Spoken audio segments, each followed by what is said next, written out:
This box right here is full of parts, accessories, bits and pieces, things that I had no idea I would have to buy when I bought my first FPV drone.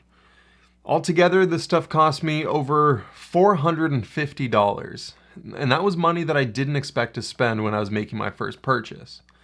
And that sucks, because when most people pick up a new hobby, they usually start with a budget. When you're a kid, maybe it's money that you've been saving up for months and it's all the money you have. When you're older and you have responsibilities, maybe it's the max amount that you're willing to spend on this new hobby that you may or may not still be interested in a year from now. Whatever your situation is, you probably have some sort of budget, and you're planning your first purchase around it. However, when it comes to FPV, it's a lot more complicated than just buying the main equipment like your drone, your goggles, charger, and a radio. Because if you want to keep your drone in the air and you want to fly regularly, there's a lot of extra costs and purchases that you're going to have to make. And I can say from personal experience, finding that out after you've spent your money can really suck. So that's what we're going to talk about today.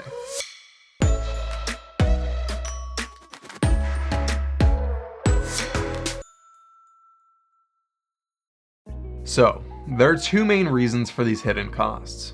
First, as a beginner, sometimes it's hard to know exactly what equipment you're going to need, and a lot of equipment doesn't come with the accessories that you'd expect.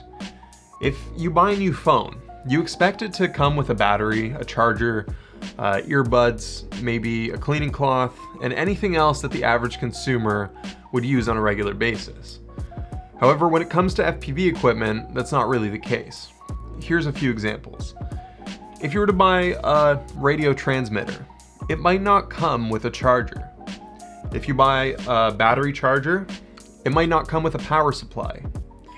If you buy a drone, it might not come with a receiver to link to your radio, and etc. To an experienced user, looking out for these things will probably become second nature. However, to a beginner, it'll end up in a lot of waiting for extra parts to arrive and a lot of extra money spent. The second reason for this is that even though a beginner will most likely know that fixing their drone is a big part of the hobby, without any experience, it's hard to know exactly what parts you'll need. I didn't know which parts were most likely to break and how often they break, so I didn't know which parts I'd have to have stocked up. So, as a beginner, what is it that you're really going to need when making your first purchase? I'll start with a few accessories that might be the most obvious, but are also the most expensive, and then I'll get into the real hidden costs.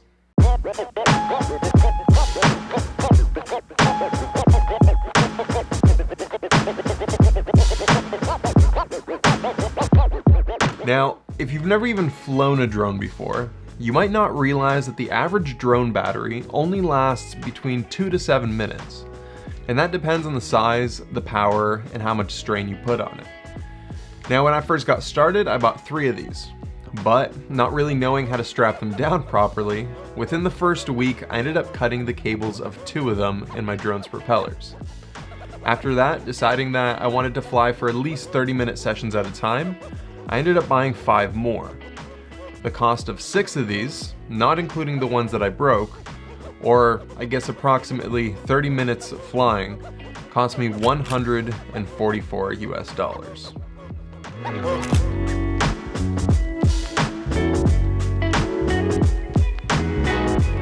When I first chose my charger, I bought one for $10, thinking it's just a charger, why would I spend more?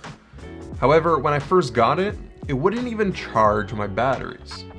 On the charger, it says it can charge up to a 4-cell battery, or the standard size for a 5-inch drone. However, the power supply it came with couldn't handle that. Luckily, I was able to figure that out, and I just happened to have another power supply lying around. But even after I got it to work, the charger would get insanely hot. So hot that it was hard to unplug the battery after it finished charging. Also, this charger could only slowly charge one battery at a time. It wasn't able to balance the cells within the battery to make sure that their voltages are all the same. And it also couldn't discharge my batteries so that I could safely store them when I wasn't using them. If you don't know what that means or why it's important, I do plan on addressing that in another video, but it is important. The fact that it also got so hot made me kind of nervous because charging LiPo batteries can be dangerous if done incorrectly. So I thought maybe I shouldn't use this one, and I ended up buying a really good one. Now, my charger was a little bit more expensive than some of the other ones on the market because it comes with an internal power supply, meaning I can just plug this straight into the wall and it's going to work. Surprisingly, a lot of chargers on the market don't come with a power supply, and you'd have to buy one separately. So before you make your choice and make your purchase, make sure that your charger either comes with one, or that's going to be an extra purchase that you're going to have to make as well.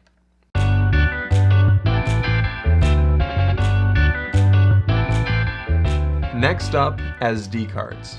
Now you're probably going to need 2 or 3 microSD cards.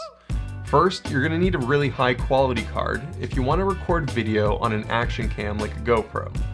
This card has to be fast and it has to have a high capacity because the GoPro footage takes up a lot of space. Second, you're going to need another card if you want to record video from your goggles. If you're using analog goggles, this can be a smaller capacity card because the footage doesn't take up as much space. Also, some analog goggles won't accept a card bigger than 32 gigabytes, so you can definitely get something smaller. Third, you may or may not need another card to retrieve flight information from your onboard flight controller. Just like an airplane, drones collect flight data on their black box. Retrieving this information from the black box can be an invaluable resource if you ever have to troubleshoot an issue. It can help a lot in terms of fixing it. Now, this information doesn't take up a lot of space, therefore a very basic card will do.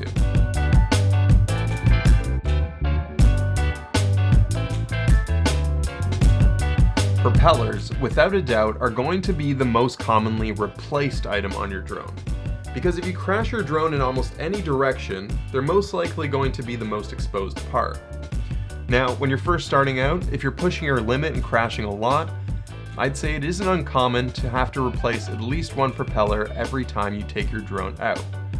A pack of 12 of these for my Nazgul, $8. Now, you're also going to need something to keep your battery secure during a crash. If your battery gets ripped out from under the battery strap, the wires can easily get cut in your drone's propellers. Also, even worse, this battery can end up getting ripped out straight out of the ESC, causing some more serious damage. If you want to prevent that damage, you can get some Velcro to strap onto your drone and onto your battery, or you can get a grippy battery pad like some Grip. Luckily, I had some Velcro lying around.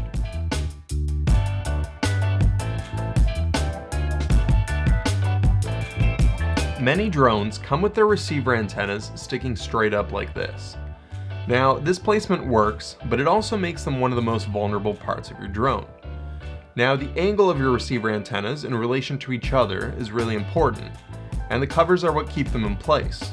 However, the covers are also pretty brittle, and they break easily if you crash your drone upside down. So having a few of these on hand is a cheap way to prevent an early end to your session.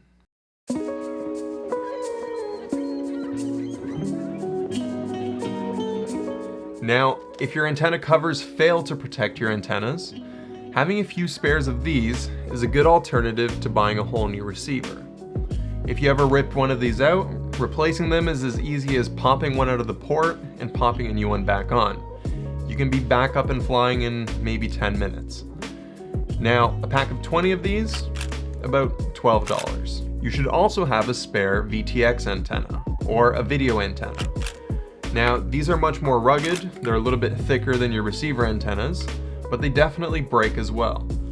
Now, when buying a VTX antenna, make sure to buy one that has the same polarization as your existing antenna. There are two types, RHCP and LHCP. Both will work with any drone, but the antenna on your transmitter and on your receiver have to be the same type. Also, make sure that you know whether or not your drone requires a male or female connector. Now, I do believe that most new drones require you to have a male connector on your antenna, but I do have a drone that requires a female connector, so it is good to double check before you make your purchase. Now, one final drone part that I do recommend you having on hand is a spare motor. Now, these are very well built for the beating that they take, but when one finally does break on you, you will be happy to have a spare. Now, these will range in price depending on your drone model and which motors you choose. A spare one for mine cost around $14.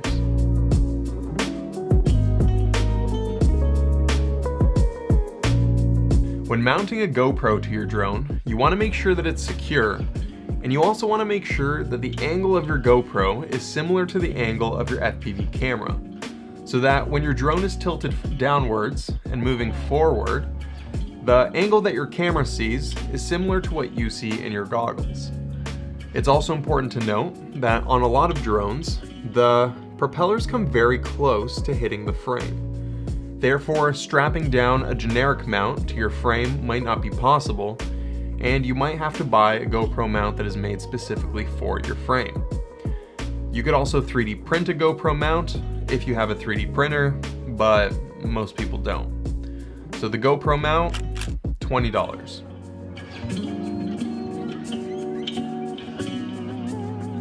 Finally, when it comes to fixing your drone, every FPV pilot has a bag of zip ties on hand. Keeping your gear secure in place is the best way to prevent damage, and this is probably the best way to secure your gear. A bag of these is probably $1.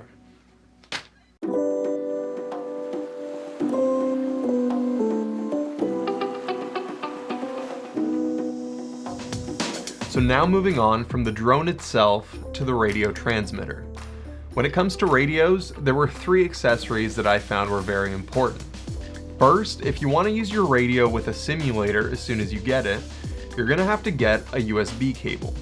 Now, my radio didn't come with one, and you might be thinking, okay, that's fine, I have a ton of USB cables just lying around from all my electronics, but actually, my radio needs a mini USB cable. Not a USB-C, not a micro, but a mini. And I feel like these are kind of outdated, and I surprisingly didn't have one of these lying around.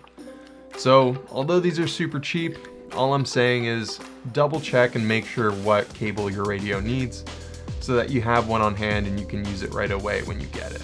Second, unless you have a backpack with multiple compartments to store all your gear, you might want to get a case like this one to protect your radio when you're moving it around. Now, this case is all black. This is just a sticker that I put on it. But the case comes with a cool pocket on the inside, so you can store some extra batteries or accessories. And I believe it cost me an extra $24. Finally, for some strange reason, a lot of radios don't come with a charger.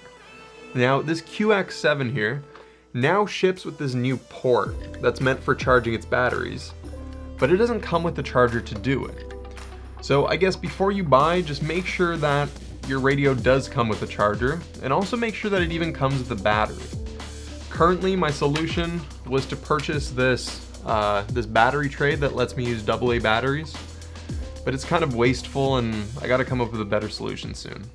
This one here was pretty cheap, cost me about $4.50.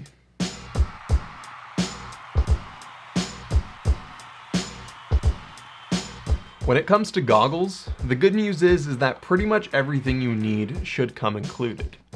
As a beginner, the only accessory that I thought was important to buy was an external battery. The internal battery on these guys lasts me around maybe 30 minutes, so I found myself shutting the goggles off and on quite a bit to conserve power. Having the external battery, it at least doubles the time that I can keep these guys on, and it just makes the experience a lot better. This battery right here cost me around $15 US. Also keep in mind that if you buy a more expensive set of goggles, they might come with an external battery already, or like a battery pack that straps into your strap right here. So just double check that before you buy.